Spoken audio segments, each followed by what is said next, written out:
ஜெபிப்போம். தலையில் தாழ்த்தி கண்களை மூடி ஆண்டவனோடு பேசத்தக்கதாக கர்த்தருடைய வார்த்தை நம்மை ஆசீர்வதிக்கும்படிக்கு கர்த்தருடைய கரத்தில் நம்ம ஆண்டவரே, மனுஷனுடைய வார்த்தை வேண்டாம். அவருடைய வார்த்தைகளை கேட்டு கேட்டு நாங்கள் ஏமாற்றம் அடைந்து சோர்ந்து போய் உடைந்து போய் இருக்கிறோம். இந்த நாளிலே கர்த்தர் எங்களுக்கு வேண்டிய எல்லா கிருபையும் தந்து உம்முடைய வார்த்தையின்படி எங்களை ஆற்றி தேற்றி ஆசீர்வதியும் என்று சொல்லி கேட்கலாமா? ஹல்லேலூயா. எங்கே 2 பேர் 3 பேர் என் நாமத்து நிமித்தம் கூடியிருக்கிறார்களோ அங்கே அவர்கள் மத்தியில் இருக்கிற என்று வாக்குத்தத்தம் பண்ணினவர் இப்போது மத்தியில் பிரசன்னராக இருக்கிற தயவுக்காய் கர்த்தரை துதிக்கலாம். ஹல்லேலூயா. நன்றி பரிசுத்த ஆவியானவரே, இம்மட்டும் நடத்தினவர் இனியும் நடத்த வல்லவராக இருக்கிறார். Thank you Jesus. Amen. கடந்த நாட்களில் கண்மணி போல் கருத்துடன் நம்மை காத்தாரே. கடந்த நாட்களில் கண்மணி போல் கருத்துடன் நம்மை காத்தாரே. கர்த்தரையே நம்பி ஜீவித்திட கிருபையும் இந்த ஸ்தோத்தரிப்போமே. அற்புதமே அவர் நடத்துதலே. நன்றியால் உள்ளமே மிக பொங்கிடுதே. நாம் அல்லேலூயா துதி சாற்றிடுவோம். நன்றியால் பொங்கிடுதே. நாம் அல்லேலூயா துதி சாற்றிடுவோம். நல்ல தேவனே, என் வாயின் வார்த்தைகள் இருதய தியானமும் உம்முடைய சமூகத்தில் பிரதியாய் இருப்பதாக. ஆமென். 115 சங்கீதம் 12 வசனம். சங்கீதம் 115 12 வசனம். கர்த்தர் நம்மை நினைத்திருக்கிறார், அவர் ஆசீர்வதிப்பார். இந்த காலவெளியிலே பரிசுத்த ஆவியானவர் உங்களுக்கும் எனக்கும் மீண்டும் ஒரு விசை சொல்லுகிற அருமையான வாக்குத்தத்தத்தின் வார்த்தை, கர்த்தர் நம்மை நினைத்திருக்கிறார், அவர் ஆசீர்வதிப்பார். வேதம் அழகாய் சொல்லுகிற ஆங்கிலத்திலே, the Lord is mindful of us and he will bless us. கர்த்தர் நம்மை நினைத்திருக்கிறார். கிறிஸ்துவுக்குள் பிரியமான இந்த நாட்களிலே வாழ்கின்ற சூழல் எல்லாவற்றிலும் ஜனங்கள் எல்லாராலும் மறக்கப்பட்டு இருக்கிறோம். நம்முடைய வாழ்க்கையிலும் கூட நம்மை அதிகமாக நேசித்தவர்கள் கூட இப்போ நம்மை புறக்கணிக்க ஆரம்பித்திருக்கிறார்கள். நம்மோடு கூட பயணித்தவர்கள் இப்பொழுது நம்மை வெறுக்க ஆரம்பித்திருக்கிறார்கள். நமக்காக யாவையும் செய்வேன், உங்களோடு இருப்பேன் என்று வாக்கு கொடுத்தவர்கள் கூட நம்மை விட்டு ஓடி போக ஆரம்பித்திருக்கிறார்கள். எல்லாராலும் பகைக்கப்பட்டு எல்லாராலும் வெறுக்கப்பட்டு எல்லா சூழ்நிலையிலும் நீங்களும் நானும் இன்றைக்கு ஒன்றுமில்லாத நிலைமைக்கு தள்ளப்பட வேண்டும் என்று சமுதாயம் விரும்புகிறது. ஐயா, எனக்கு ஒருவரும் இல்லையே, என்னை ஆதரிக்க ஒருவரும் இல்லை, நான் பிரச்சனை சிக்கியிருக்கும் போது ஆறுதல் சொல்ல ஒருவரும் இல்லை, எப்பக்கத்தில் நெருக்கப்படுகிறேன், யார் எனக்கு கை தூக்கி விடுவார்கள், ஒவ்வொரு நாளும் அழுது புலம்புகிறேன். என் வாழ்க்கையில் கலக்கங்கள், நெருக்கங்கள், பாடுகள். ஆனாலும் ஆண்டவர் சொல்லுகிறார், நீங்கள் போகும் பாதை கர்த்தர் அறிந்திருக்கிறபடினாலே மகனே மகளே பயப்படாதே, கர்த்தராகிய நான் உன்னை நினைத்திருக்கிறேன், உன்னை ஆசீர்வதிப்பேன். இந்த கால வேளை ஒரு வேளை உங்களை பார்த்து ஒரு கேள்வி வருமான், எத்தனை பேர் மகிழ்ச்சியாக இருக்கிறீர்கள்? எத்தனை பேர் சமாதானத்தோடு இருக்கிறீர்கள்? எத்தனை குடும்பம் மிகவும் ஆசீர்வாதமாக இப்படி சொன்னால் ஒரு வேளை 1 அல்லது 2 கைகள் உயர்த்தப்படலாம். ஆனால் 99% நம்முடைய வாழ்க்கையில எல்லாரும் ஏதோ ஒரு வகையிலே நாம் வேதனையோடு தான் வாழ்ந்து கொண்டிருக்கிறோம். வெளியே சொல்ல முடியாத அளவுக்கு கலக்கங்கள் உண்டு, கண்ணீரும் நம்முடைய வாழ்க்கையில பெருக்கெடுத்து ஓடி, எங்கே போனாலும் கதவு அடைக்கப்பட்டிருக்கிறது. எங்கே போனாலும் ஜனங்கள் நம்மை துரத்தி கொண்டு தான் வருகிறார்கள். எங்கே நான் போவேன்? காலை விரக்தியோடும் கவலையோடும் கண்ணீரோடும், ஆண்டவரே எனக்கு ஆறுதல் இல்லை, எனக்கு அடைக்கலம் இல்லை என்று சொல்லி வேதனை வந்திருக்கிறீர்களா? சங்கீதக்காரன் 91:2 சொல்கிறான், கர்த்தரை நோக்கி நீர் என் அடைக்கலம், என் கோட்டை, என் தேவன், நான் நம்பி இருக்கிறவர் என்று சொல்லி அவன் அறிக்கை செய்கிறான். ஆகவே சங்கீதத்தை வாசிக்கும் பொழுது எந்த சூழ்நிலை, பகலானாலும் இரவனாலும் கொள்ளையானாலும் சூழல் எதுவானாலும் கர்த்தர் என்னோடு கூட இருக்கிறார், ஆகவே நான் பயப்பட மாட்டேன் என்று அறிக்கை செய்கிறான். என் பக்கத்தில் 1000-10,000 விழுந்தாலும் அது என்னை அணுகாது, என் கர்த்தர் என்னோடு கூட இருக்கிறார். எத்தனை பேர் என் நம்பிக்கை? 14 வசனம் வாசிப்பேன். கர்த்தர் அவனை நோக்கி கூப்பிடுவான், நான் உனக்கு மறுவாக்கு செய்து அவனோடு இருந்து அவனை தப்பு வைத்து அவனை கனப்படுத்துவேன் என்று சொல்லி வாக்கு பண்ணுகிறார். இன்றைக்கு ஒரு வேளை தீர்க்கப்படாத பிரச்சனைகள், பதிலளிக்கப்பட முடியாத கேள்விகள், உங்களை சோர்வடைய செய்கிற சம்பவங்கள் எதுவாக இருந்தாலும் ஒருவேளை எதிர்காலமே கேள்விக்குறியா இருக்கிறது. எல்லாம் நன்றாக போய் கொண்டிருந்தது. திடீரென்று வாழ்க்கையில் ஒரு பெயல் வீசி தரைமட்டமாக்கப்பட்டிருக்கிறேன். எனக்கு என்ன செய்வதென்றே தெரியவில்லை. இன்றைக்கு எல்லா இடங்களிலும் கேள்விகள், ஏமாற்றங்கள், அவமானங்கள், வேலையில்லாத சூழ்நிலைகள். நான் என்ன செய்ய போகிறேன்? என் எதிர்காலம், என் திருமணம், என் குடும்ப வாழ்வு. ஆண்டவர் சொல்லுகிறார், ஒன்றை குறித்தும் கவலைப்பட, உன்னை உருவாக்கினவன் நான், உன்னை வழி நடத்துகிறவன் நான், ஏந்துகிறவர், சுமக்கிறவர், தப்புவிக்கிறவர் நான், உன்னோடு கூட இருக்கிறேன். உன் இருதயம் கலங்க வேண்டாம். நீ உடைக்கப்பட்ட நேரங்களில் கூட உங்களோடு தான் இருந்தேன். இப்பொழுது உருவாக்குவேன், உங்களை உயர்த்துவேன் என்று கர்த்தர் சொல்லுகிறார். கர்த்தர் நம்மை நினைத்திருக்கிறார். ஒருவேளை தனிப்பட்ட வாழ்க்கையில் தோல்வியை சந்தித்து, குடும்ப வாழ்க்கை அவமானப்பட்டு, குடும்பம் எங்கே சிதறி போகும் என்று கண்ணீரோடு வந்திருக்கிறீர்களா? வேலை ஸ்தலத்தில் நீங்கள் செய்கிற பணிகளிலே, நீங்கள் செய்கிற தொழிலிலே ஒருவேளை இன்றைக்கு அவமானத்தோடு தலை குனிந்து நிற்க வேண்டிய தலைப்பட்டிருக்கிறீர்கள். இல்லை, ஆண்டவர் சொல்லுகிறார், உங்களை தலை நிமிர பண்ணுகிறவர் தேவனாகிய கர்த்தர். இந்த காலை வேளை அவருடைய நீதியின் வலதுகரம் நிச்சயம் உங்களை தாங்கும், உங்களை உயர்த்தும், உங்களை கனப்படுத்தும். ஒன்றை குறித்தும் கலங்காதீர்கள். கர்த்தர் அவர் நினைத்திருக்கிறார், அவர் ஆசீர்வதிக்கிறார். அருண் குடும்பத்தாரை அவர் ஆஸ்வதிப்பார். கர்த்தருக்கு பயப்படுகிற பெரியோரையும் அவர் ஆஸ்வதிப்பார். வானத்தையும் பூமி உண்டாக்கின கர்த்தராலே, வானத்தையும் பூமியை படைக்கப்பட்ட கடத்தராலே நீங்கள் ஆசீர்வதிக்கப்பட்ட வேதம் சொல்லுகிறார். இந்த காலை வெறுமையோடு வந்த நாம், துக்கத்தோடு வந்த நாம், தோல்வியோடு வந்த நாம், கண்ணீரோடு வந்த நாம், ஆண்டுடைய வார்த்தை கேட்கும் போது உங்களுக்குள் இயேசுவின் நாமத்தில் ஒரு பெரிய விடுதலை நிச்சயம் உண்டாகும். என் கர்த்தரின் பேரில் நிறைவாக இருக்கிறார். மனிதர்கள் மறக்கலாம், மறந்து போகலாம், உதாசீனப்படுத்தலாம், அவமானப்படுத்தலாம். ஆனாலும் என் கர்த்தர் என்னை ஒருபோதும் கைவிட மாட்டார். 49 ஏசாயா 49:15 வாசித்துப்பார். ஸ்திரீயானவள் தன் கர்ப்பத்தின் கண்ணுக்கு இறங்காமல் தன் பாலகனை மறப்பாளோ?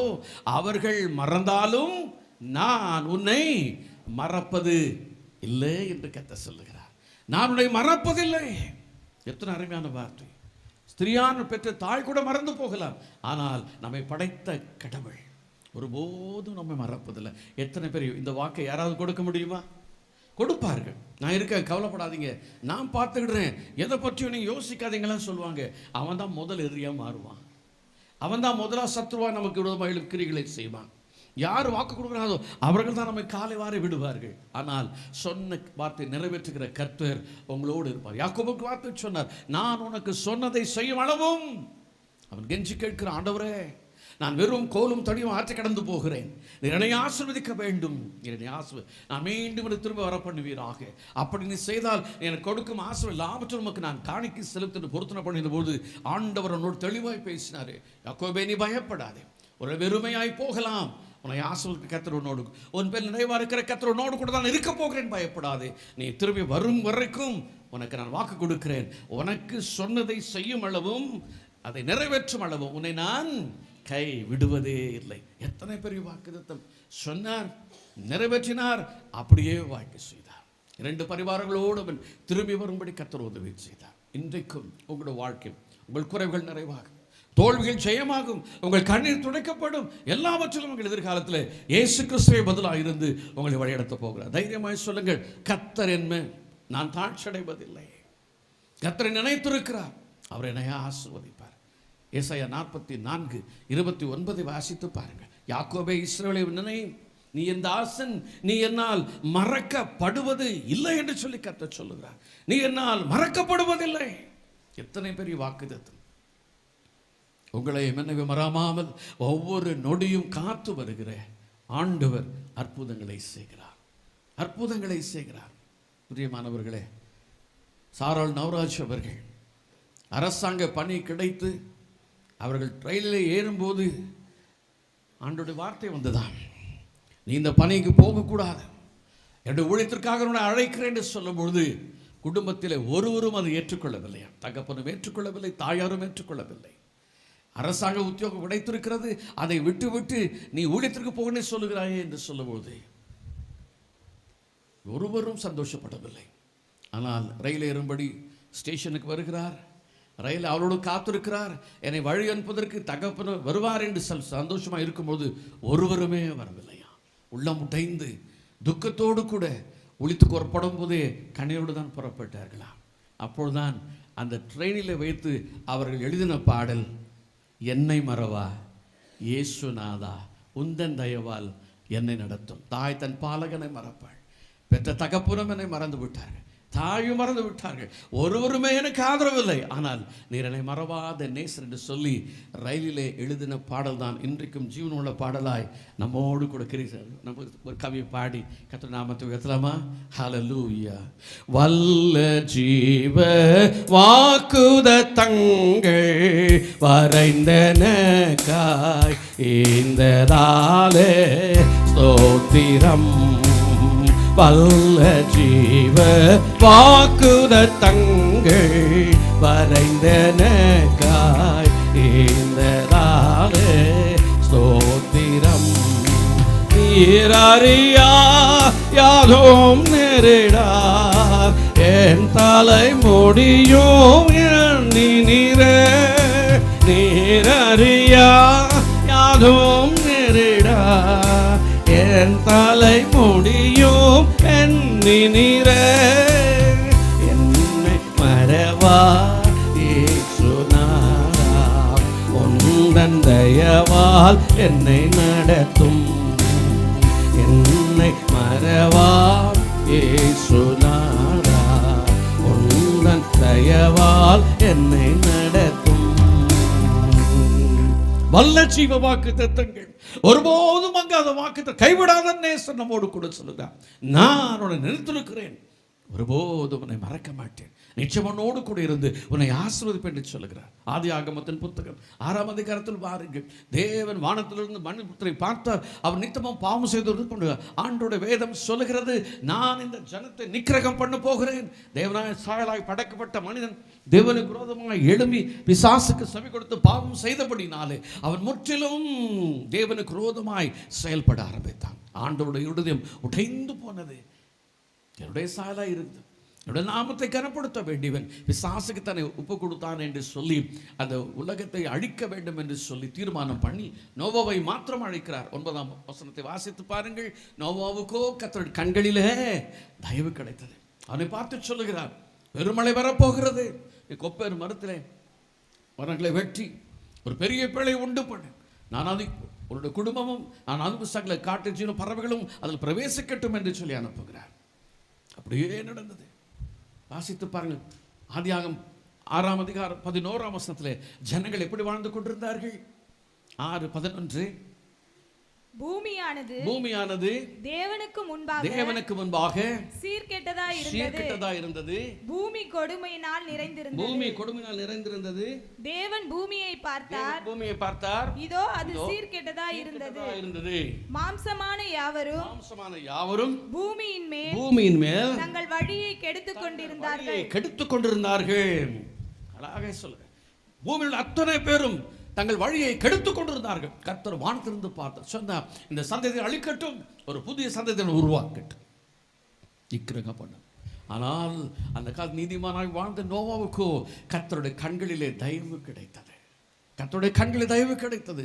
நோவா என்று சொன்னால் இளைப்பாறுதல். முழு ஜனமும் அழிக்கப்பட்டு விட்டது.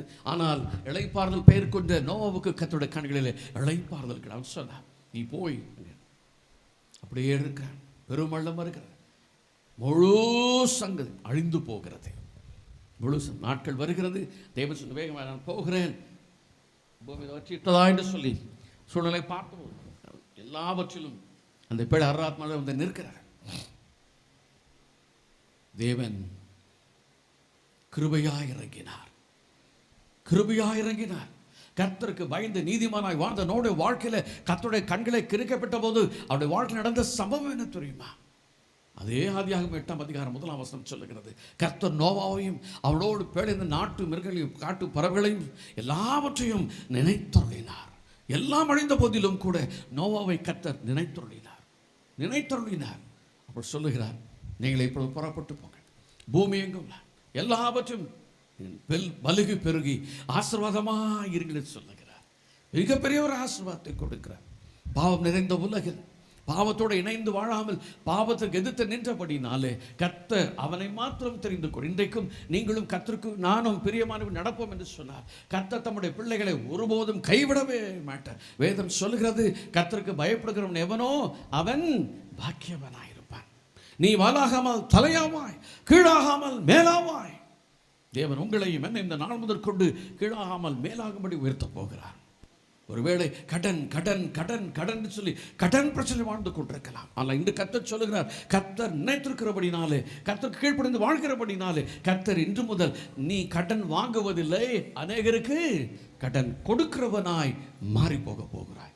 இதுதான் கர்த்தருடைய எதிர்பாராத திருப்பங்கள் நம்முடைய வாழ்க்கையில் கொடுக்க போகிறார். நீங்கள் ஆசீர்வாதமாக வரப்போகிறீர்கள். நோவை அழைத்தார், ஆதரித்தார், ஆசீர்வதித்தார், மலங்கி பெருக்கும்படி உதவி செய்தார். இன்றைக்கும் அந்த நோவின் பிறந்த 3 பேருடைய சந்ததிதான் பூமி எங்கும் பரவி இருக்கிறார் என்று சொல்லி சரித்திரபூர்வமாக அறியப்பட்டு வருகிறது. கிறிஸ்துவுக்குள் பிரியமானவர்களே, இந்த காலவேளை கர்த்தருடைய ஆவியானவர் சொல்ல எல்லாராலும் மறைக்கப்பட்டிருக்கிறேன், போகுமிடமெல்லாம் கதவு அடைக்கப்பட்டிருக்கிறது. ஏன்? என் சொந்த பிள்ளைகளே எனக்கு விரோதமாக எழும்பியிருக்கிறார்கள். எப்பக்கத்திலும் கண்ணீர். ஆண்டவர் சொல்லுகிறார், பயப்படாதே, நான் உனக்கு துணை நிற்கிறேன். 121 சங்கீதம் வாசித்து பாருங்கள். வேதம் சொல்லுகிறது, கர்த்தர் உதவி செய்யும்படி நமது வலது பக்கத்தில் நமக்கு நிழலாய் இருக்கிறாராம். நிழலாய் இருக்கிறார். ஏன் கலங்க வேண்டும்? நோவை நிறுத்துற கர்த்தர் உங்களை நிறுத்துற காரணம், நோவா கர்த்தருக்கு பயந்தான், கர்த்தருக்கு செவி கொடுத்தான், கர்த்தருடைய வழிகளிலே நடந்தான், ஆஸ்வதிக்கப்பட்டான், தொடர்ந்து ஆதரிக்கப்பட்டான். நம்முடைய வாழ்க்கையிலும் கூட நாம் ஆஸ்வதிக்கப்பட வேண்டுமானால் வேதம் சொல்கிறது, கர்த்தருக்கு பயந்து வளர்க்கும் போது ஆசீர்வாதத்தின் திரட்சியை நீங்கள் காணும்படி உதவி செய்வார். 1 சாமுவேல் 1ஆம் அதிகாரம் 10ஆம் வசனத்தை வாசித்து பாருங்கள். அன்னாள் என்கிற பெண்மணி குழந்தை பாக்கியம் இல்லாமல் கதறி கதறி அழுகிறாள், தன் இதயத்தையே ஊற்றுகிறாள். நன்றாக அறிந்த சம்பவம் தான். ஆனால் தேவ சந்த ஒரு நாள் வருகிறார். ஒவ்வொரு வருடமும் அனைத்து குறைதான் செய்தாள். ஆனால் அந்த ஆண்டு அவளுக்குள் ஒரு உணர்வு வந்திருக்க வேண்டும். நான் ஏன் அடி சும்மா சும்மா போகணும்? இப்போ கர்த்தரை பார்த்துட்டு வந்திருக்கிறேன், தேவனை பார்த்து அப்படியே சாஷ்டாங்கமாக விழப்போகிறேன், சாஷ்டாங்கமாக விழப்போகிறேன். விழுந்தாள், பணிந்தாள், ஆண்டவரை நோக்கி, ஆண்டவரே நான் மன கிளேசமுள்ள சகோதரியை வந்திருக்கிறேன். 18ஆம் வசனம் சொல்கிறது, கர்த்தர் அவளை நினைத்தருளினார். ஊழியக்காரன் சொல்லுகிறார், ஏன் குடித்து வெறித்திருக்கிறார்? ஐயோ, நான் குடிக்கவும் இல்லை, வெறிக்கவும் இல்லை, மன கிளேசத்தோடு கண்ணீரோடு வந்திருக்கிறேன், கண்ணீரோடு வந்திருக்கிறேன். பிரியமானவர்களே, ஒரு பொருத்தனை செய்தாள். ஆண்டவரே, நீர் எனக்கு ஒரே ஒரு ஆண் மகனை கொடுப்பீர், ஆனால் அந்த பிள்ளையும் கூட உமக்கென்றே நான் ஒழித்து கொடுத்து விடுகிறேன் என்று சொல்லி கர்த்தர் பார்த்தார், ஆசீர்வதித்தார். அந்த 1ஆம் அதிகாரம் கடைசி வசனம், பால் மறந்தபோது தான் சொன்ன வாக்கின்படி அன்னாள் அந்த குழந்தையை கொண்டு வந்து என்னுடைய ஆலயத்திலே சமர்ப்பித்து விட்டாள். அவன் தான் பிற்காலங்களிலே மிகப்பெரிய தீர்க்கதரிசியாக உருவாக்கப்பட்ட சாமுவேலாக இருந்தார். ராஜாக்களையும் கூட அபிஷேகம் பண்ணுகிற வல்லமையினால் அவனை நினைத்துள்ளார். கைவிடப்பட்ட நிலைமை, அவமானப்படுத்தப்பட்ட சூழ்நிலை, இப்படிப்பட்ட வேளை கர்த்தர் நினைத்துருளி முழு உலகத்திற்கும் ஆசீர்வாதமான தீர்க்கதரிசியை பெற்றெடுக்கும்படி கர்த்தர் உதவி செய்தார். உங்கள் வாழ்க்கையில் வெறுமை இருக்கிறதா? சஞ்சலம் இருக்கிறதா? யாரோ ஒரு வார்த்தையை சொல்லி சொல்லி உங்களை வேதனைப்படுத்தி கொண்டே இருக்கிறார்களா? நீங்கள் விளங்க மாட்டீங்க, உருப்பட மாட்டீங்க, அவ்வளவுதான், உங்கள் வாழ்க்கை முடிஞ்சு போச்சு, எதற்குமே லாய்க்கில். எது வேணாலும் சொல்லட்டும், ஆண்டவர் சொல்லுகிறார், நான் உன்னை நிறுத்திருக்கிறேன், உன்னை ஆஸ்வதிப்பேன். கர்த்தர் இந்த நாளிலே அண்ணன் ஆஸ்வதித்தது போல நிச்சயம் உங்களை ஆஸ்வதித்து வர்த்திக்க பண்ணுவாள். அவள் கேட்டது ஒரு பிள்ளை தான், ஆனால் மீண்டும் 5 பிள்ளைகளை கொடுத்து கர்த்தர் ஆசீர்வதித்தார்னு சொல்லி வேதம் சொல்லுகிறார். ஏசாயா தீர்க்க தரிசன புத்தகம் 38ஆம் அதிகாரம் 1 முதல் 5 வீட்டில் போய் வாசித்து பாருங்கள். ஏசாயா தீர்க்கதரிசி, ராஜா மிகவும் வியாதிப்பட்டு மரணத்துக்கு நேராக போகிறார். தேவனுடைய வார்த்தை ஏசாயா மூலம் வருகிறது, நீ போ, காரியங்கள் ஒழுங்குபடுத்த சொல்லு. அவன் நாட்கள் முடிந்தது, நாட்கள் முடிந்தது. ஏசாயா தீர்க்க சொல்லுகிறார், ராஜாவிடத்தில் சொல்லு, ஐயா உங்கள் காலங்கள் முடிந்தது கர்த்தர் சொல்லுகிறார், காரியங்கள் எல்லாம் ஒழுங்குபடுத்துங்கள், இனி நீங்கள் பிழைப்பதற்கான வாய்ப்புகளே இல்லை என்று சொல்லுகிறார்.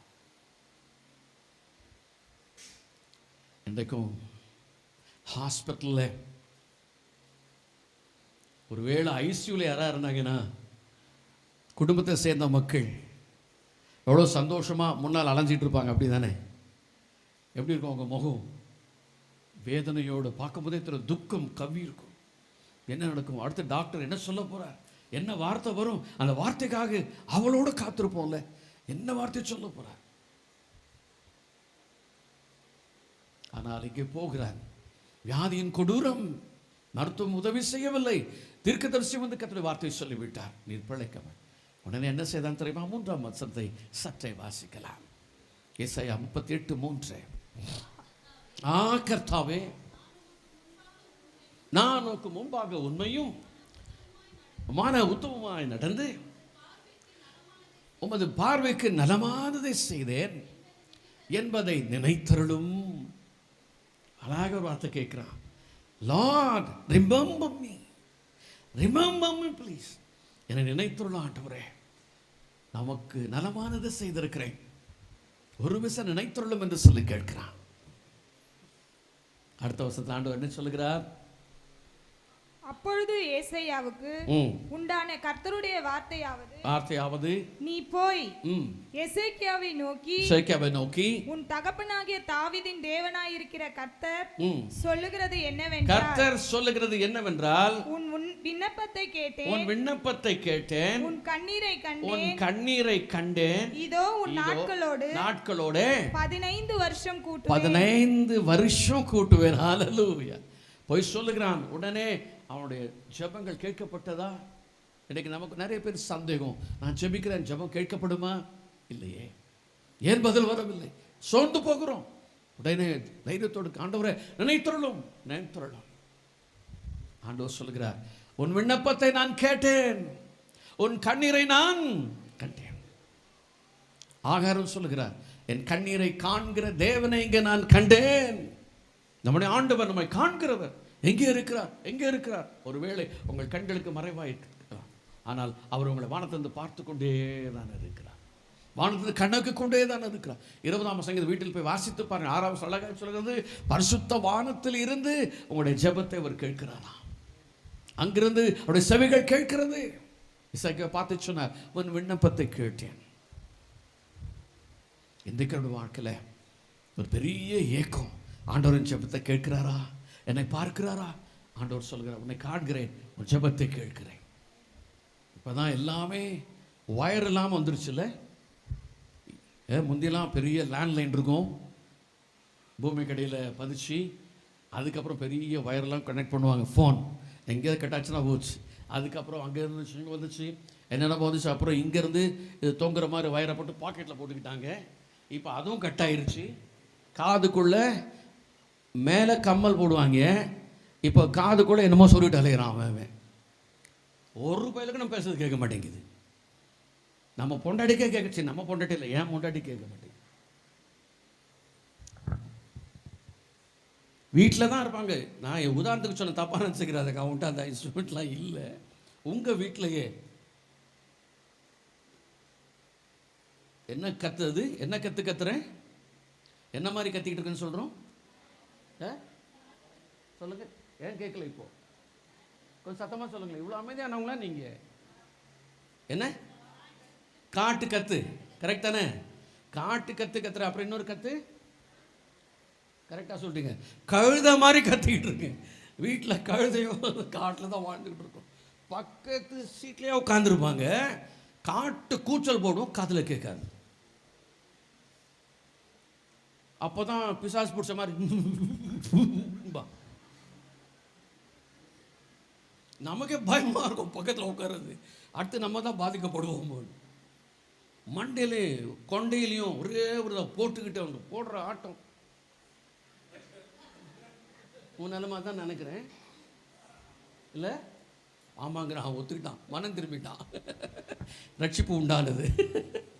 இன்னைக்கு வீட்டில் இருக்குல்ல, முதல்ல தேவைப்படுவது போட்டுக்கோங்க. வேணும் முந்தையெல்லாம் சொல்லுவாங்க, ரோட்டில் ஏன்னா அப்படி அவனா பேசிட்டு போனால் பாவம் யார் பெற்ற பிள்ளையோ. இப்போ எல்லாரும் அப்படி தான் போகிறான், சும்மா கை வச்சுட்டு போகிறான். அது என்ன தெரியாது, இது என்ன உதப்பேன் பிச்சிருவேன். அப்புறம் நமக்கு பயமாக இருக்குது. என்னடா நல்லா தானே போயிட்டு இருந்தான் ரோட்டில் இவ்வளோ நேரம், உதப்பங்கிறான், கத்துவேங்கிறான், உதைக்கிறாங்கிறான், என்னடா ஒன்றும் புரியும். பார்த்தா யாரையோ மாற்றிக்கிட்டு இருக்கான் அவன். வயர்லெஸ், ஒரு வயரே இல்லாமல் இவ்வளோ பிரச்சனை நடந்துட்டு இருக்கு நாட்டில். இப்போ அதை விட ஜாக்கிரதையாக இருக்கணும். எல்லாம் சிசிடிவி போட்டு வச்சுட்டான். இப்போ க்ளோஸ் சர்க்கியூட் டிவியில் பெரிய பெரிய இங்கே இருந்து உங்கள் வீட்டில் நடக்குதுன்னு அமெரிக்காலேருந்து பார்க்கலாம். வயரே எல்லாமே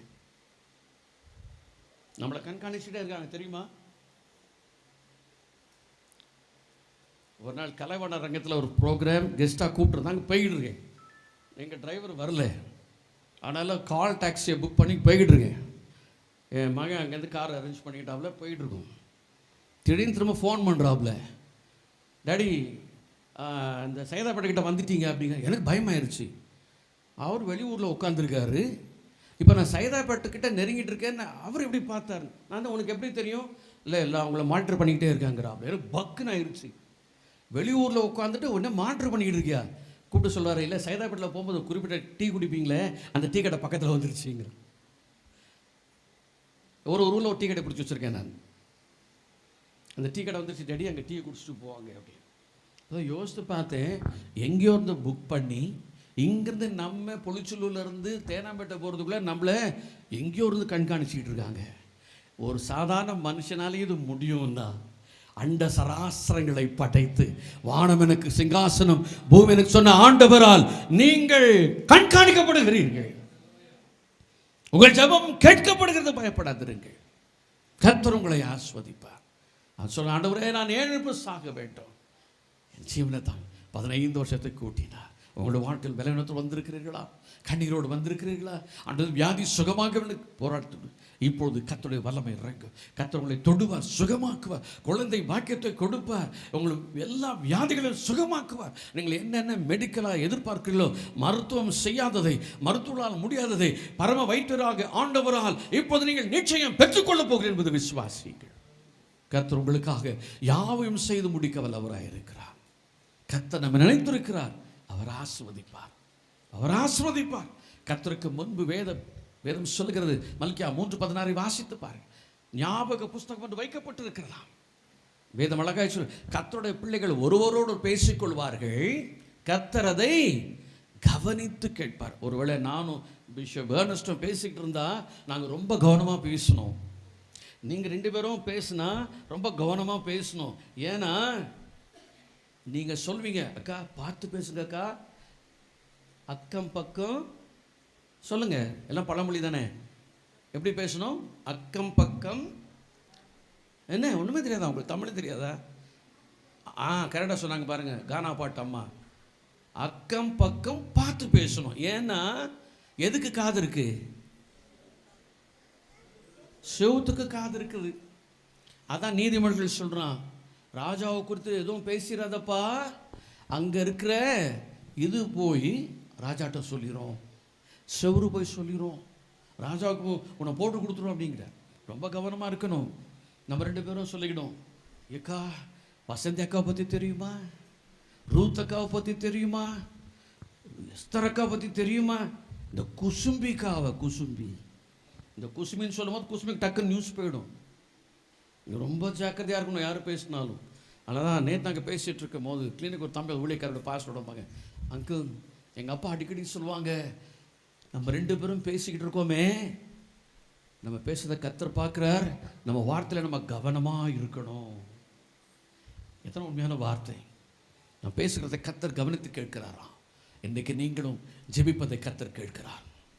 2 பேர் சேர்ந்து சபையாக சேர்ந்து ஜெபிப்பதை கர்த்தர் கேட்கிறார். அதெல்லாம் எழுதப்படுகிறது. ஏற்றொழில் நிச்சயம் பதில் வரும். தலைகளை தாழ்த்தி கண்களை மூடி, ஆண்டவரே துக்கத்தோடு துயரத்தோடு இந்த கேள்வி பதிலாமல் வந்தேன், என் ஜெபம் கேட்கப்படவில்லை, அங்கலாய்ப்போடு வந்தேன், என் எதிர்காலம் கேள்விக்குறியா இருக்கிறது, எனக்கு திருமணமாகவில்லை, எனக்கு குழந்தை பாக்கியம் இல்லை, எனக்கு வேலை இல்லை, எனக்கு சொந்த வீடு இல்லை, எல்லாவற்றுக்கும் மேலாக உம்மை நெருங்கி ஜீவிக்க முடியவில்லை, பாரங்கள் அழுத்துகிறது, எப்பக்கம் நெருக்கப்படுகிறேன். கர்த்தாவே எனக்கு உதவி செய்யும். இந்த காலையில் நான் வெறுமையாக திரும்ப செல்ல. ஒரு காலத்தில் ஆலயத்திற்கு வேகமாக ஓடி வந்தேன், இப்பொழுது ஆலயத்தை மறந்தேன், வேதத்தை மறந்தேன், ஜெபிப்பதை மறந்தேன். ஆனால் என் வாழ்க்கையில தோல்விகள் பெருகி இருக்கிறது. ஒரு விஷயம் என்னை அர்ப்பணம் செய்கிறேன். பின்வாங்கி போன என் வாழ்க்கை கர்த்தருடைய கரத்தில் மீண்டும் அர்ப்பணித்து, ஆண்டவரே புதுப்பித்து தாரும் என்று சொல்லி கேட்கலாம். ஹல்லேலூயா! கர்த்தர் புதுப்பிக்க வல்லவராய் இருக்கிறார். யாரெல்லாம் மங்கலாய்த்தார்களோ, எங்கே தோல்வி வந்ததோ அங்கே ஜெயத்தை கொடு, எங்கே அழிவு வந்தோ அங்கே புதிய கிருபை தேவன் கொடுத்தார். நோவா கிருபையை கொடுத்தார். ஒன்றுமில்லாத அந்நாளுக்கு தேவன் அற்புதத்தை செய்தார்.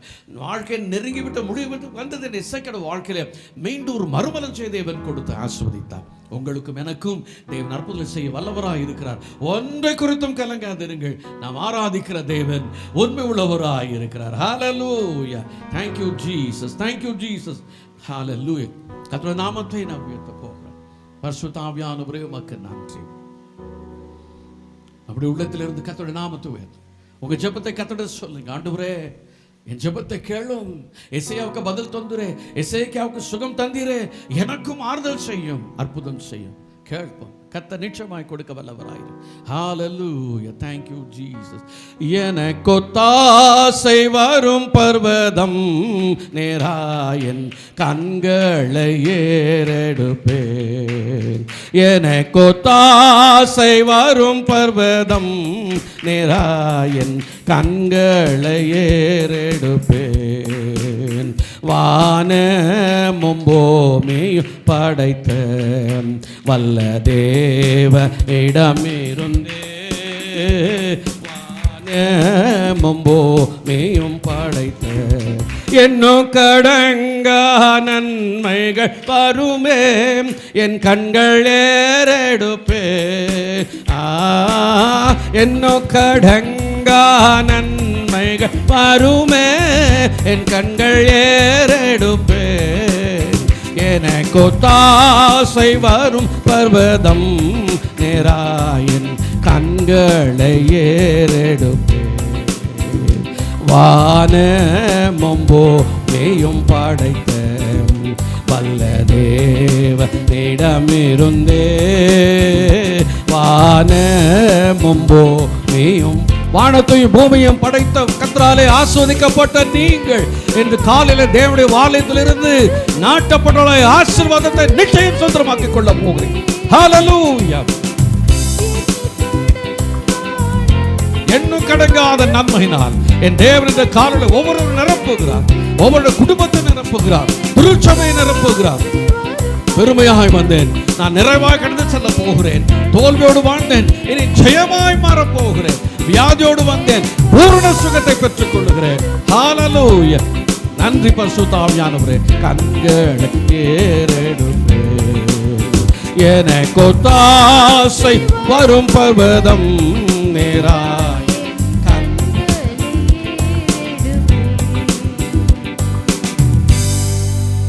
ஆமென். ஆண்டவரே, எங்களுக்கு ஒத்தாசை வரும் பர்வதங்களுக்கு எங்களுடைய கண்களை ஏறெடுக்கிறோம் அப்பா. இதோ தேவன் இவ்வளவு நேரமாக எங்களோடு பேசி கொண்டிருந்தீர் ஆண்டவரே. எங்களை நினைக்கிறீர், எங்களை கண்ணோக்கி பார்க்கிறீர், எங்களை ஆசீர்வதிப்பேன் என்று சொன்னீர் ஆண்டவரே. ஏசப்பா, எங்களை நினைக்கிறதற்கு நாங்கள் ஏமாத்துறோம் இயேசு சுவாமி.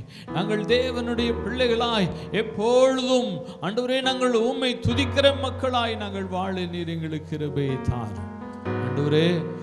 எங்களை ஆசீர்வதிப்பேன் என்று சொன்னீர். எங்களை நினைத்து எங்களுடைய செபங்களை கேட்டு எங்களை கண்ணோக்கி பார்த்து எங்களை ஆசீர்வதிப்பேன் சொன்ன தேவனே, உமக்கு நன்றி செலுத்துகிறோம். இந்த வாரம் முழுவதும் உங்களுடைய கிருபையினால் எங்களை மூடிக்கொள்ளும். அன்றே எங்களோடு பேசின தாசனாகிய அன்றே அங்களை தேவன் தாமே நீர் ஆசீர்வதிப்பீராக.